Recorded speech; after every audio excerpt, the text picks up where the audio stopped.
What's up, everyone? Welcome back to Help Email Tales. Do you want to add a little personality and fun to your Outlook emails? Well, emojis are the perfect way to do it. Adding emojis to your email isn't just about being playful, they can actually help you communicate tone and emotion in a way that plain text sometimes can't. In this video, I'll show you exactly how to add emojis in Outlook, whether you're using the desktop app or web version. If you need any extra help with Outlook, our experts are just a call away. Feel free to call at the numbers on the screen. So let's begin with the steps now. First, you need to do the obvious thing. Open your Outlook program.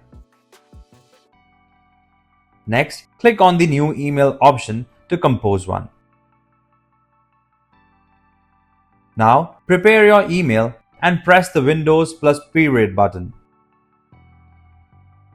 From the various emoji options, you can choose the one you like. If you found this video helpful, please give it a like and share it with others. For more detailed and easy to follow guides, subscribe to our channel or visit helpemailtales.com. You can also contact our experts at the following numbers for seamless one-on-one assistance.